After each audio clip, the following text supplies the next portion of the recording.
இன்றைக்கி மெஷர்மெண்ட் ஸ்கேலை வச்சு பெர்ஃபெக்டான மெஷர்மெண்ட்டில் ஒரு முஸ்லீம் ஸ்டைல் பிரியாணி பார்க்கலாம் வாங்க. 200 கிராம் வெங்காயம், 200 கிராம் தக்காளி, 100 ml எண்ணெய், 100 ml தயிர்,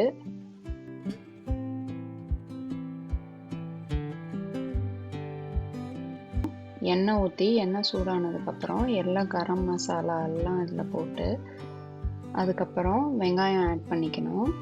வெங்காயம் நல்லா கோல்டன் ப்ரௌன், அதாவது ஃப்ரைட் ஆனியன்னு சொல்லுவாங்கள்ல, அந்த மாதிரி வணக்கிக்கோங்க. அப்படி வணக்குனீங்கன்னா பிரியாணி ரொம்ப டேஸ்ட்டாக இருக்கும். ரெஸ்டாரண்ட்லலாம் பார்த்தீங்கன்னா வெங்காயம் நம்ம கண்ணிலே படாது.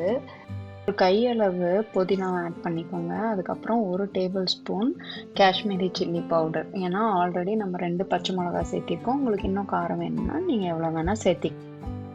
அதுக்கப்புறம் நம்ம கட் பண்ணி வச்ச 200 கிராம் தக்காளியும் இதில் ஆட் பண்ணி அதையும் நல்லா வணக்கிக்கோங்க. 3 டேபிள் ஸ்பூன் இஞ்சி பூண்டு பேஸ்ட்டு அதையும் போட்டு நல்லா வணக்கிக்கோங்க. ஒரு கையளவு கொத்தமல்லியை ஆட் பண்ணிக்கோங்க. அதுக்கப்புறம் ஒரு 1/4 டீஸ்பூன் கரம் மசாலா, 1 டீஸ்பூன் மல்லித்தூள், அப்புறம் தயிர், நம்ம எடுத்து வச்ச 100 ml தயிர் அதையும் ஆட் பண்ணி நல்லா வணக்கிக்கோங்க. அதுக்கப்புறம் இதில் கரம் மசாலாவில் நான் பட்டை, கிராம்பு, ஏலக்காய் இந்த 3 தாங்க சேர்த்திருக்கேன். 1/2 கிலோ பிரியாணிக்கு 1/2 லெமன், அதாவது 1 டேபிள் ஸ்பூன் லெமன் ஆட் பண்ணிக்கோங்க.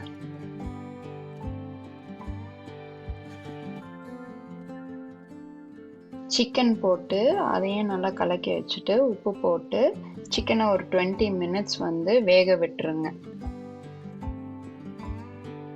500 கிராம் பாசுமதி ரைஸு 1/2 மணி நேரம் தண்ணியில் ஊற வச்சுருக்கேன், அலாசி ஊற வச்சுருக்கிறேன். அதாவது 2.5 கப்பு அரிசி எடுத்துருக்கிறேன். நான் எப்போவுமே 2.5 கப்பு அரிசிக்கு 5 கப்பு தண்ணி போடுவேன்.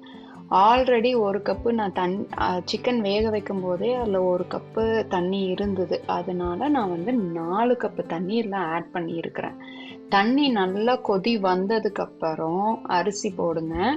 அப்புறம் உப்பு செக் பண்ணிக்கோங்க எவ்வளோ வேணும் அப்படின்னு சொல்லிட்டு. உங்களுக்கு எவ்வளோ வேணுமோ அவ்வளோ செக் பண்ணி போட்டுக்கோங்க.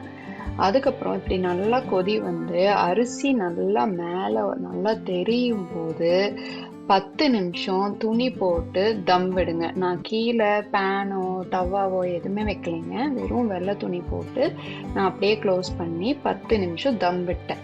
தம் விட்டதுக்கப்புறம் ஒரு டைம் கிளறி விடுங்க. கீழே ஒட்டுதான்னு ஒரு டைம் செக் பண்ணிக்கோங்க. நல்லா கிளறி விட்டுட்டு அதுக்கப்புறம் அடுப்பை ஆஃப் பண்ணி அப்படியே ஒரு 20 மினிட்ஸுக்கு எதுவுமே பண்ணாமல் அப்படியே விட்டுருங்க. அரிசி ஃபைனலாக பார்த்தீங்கன்னா நல்லா உதிரியாக ஒன்றோட ஒன்று ஒட்டாமல் அவ்வளோ சூப்பராக வந்திருக்கோங்க. இதே மெஷர்மெண்ட்டில் ட்ரை பண்ணி பாருங்கள். உண்மையாலுமே உங்களுக்கு சூப்பரான டேஸ்டான பிரியாணி உங்களுக்கு வரும். நீங்களும் ட்ரை பண்ணிவிட்டு எப்படி இருந்ததுன்னு மறக்காமல் கமெண்ட் செக்ஷனில் சொல்லுங்கள். உங்களுக்கு இந்த ரெசிபி பிடிச்சிருந்ததுன்னா லைக் பண்ணி, ஷேர் பண்ணி, சப்ஸ்கிரைப் பண்ணிக்கோங்க. பாய் ஃப்ரெண்ட்ஸ், தேங்க்ஸ் ஃபார் வாட்சிங்.